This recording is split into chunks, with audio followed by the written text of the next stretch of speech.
What's good, YouTube? It's your boy David back with another video, and today I'm going to do a tutorial for y'all on hammer curls. So hammer curls are really good for that outer head of your bicep. So let's imagine that you're maybe talking with somebody and you have your hands folded, and it's that side view that you get from someone's arm, and it's basically going to make your bicep have that 3D look. So you have your bicep peak, and then you're gonna have the brachialis, which is that outer head of the bicep. That's what the hammer curl is really good for. It's also really good for your forearms. So if you wanna develop the top head of your forearms, hammer curls are really good for that. So I'm gonna show y'all, let's get into it.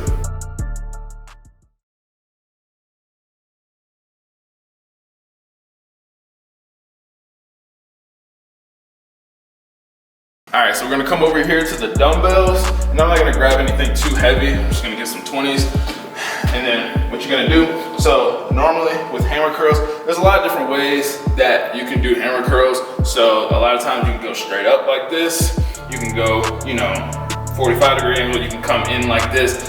Doesn't really matter. Regardless, they're all doing the same work, and they're all getting the same work on those bicep heads. So basically exactly what I just did. This is gonna be super easy, super quick tutorial for y'all. So you're just gonna come up like this, kind of keep the dumbbell, parallel or kind of in that neutral position if you see, and then you're gonna come all the way up, drive up, and almost try and touch the top of the dumbbell with your shoulder.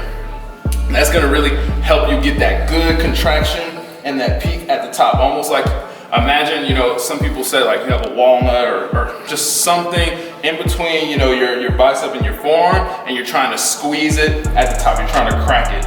So you bring the dumbbell all the way up to your shoulder is gonna really help with that. I feel like having that analogy and having a point to work to really helps you get that full range of motion with your bicep. Otherwise, you might be in here just going like this, and you're missing out on some good work by just coming a little bit closer and getting a little bit more of a squeeze. So I'm gonna do the other side, just like this, and it's super easy. You can see I'm already getting a pump.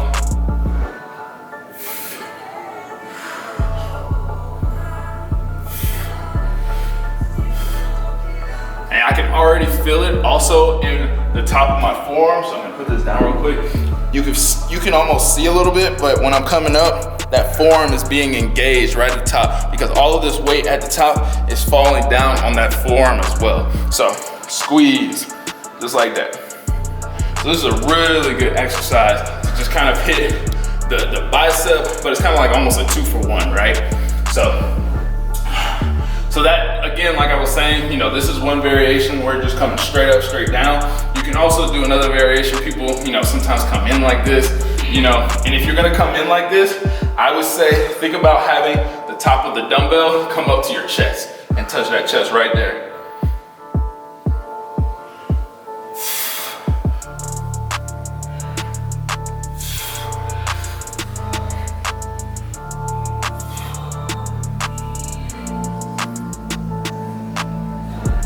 There we go, baby. That's how I do it. So, hope that wasn't too loud for y'all. But there you have it. Quick, super simple. It's a really good, dumbbell variation from just doing regular dumbbell curls, because with dumbbell curls, you're not getting a lot of that top head forearm activation, and it's really focused in on that peak. With these hammer curls, you're gonna get all of that side head, a little bit of the peak, and the forearm. So it's a really good exercise to kind of hit your arm as a whole. So I hope y'all enjoyed that. Try it out for yourselves. Let me know in the comment section if you have any questions and how y'all like it. But until next time, don't forget to like, comment, share, subscribe, and we out.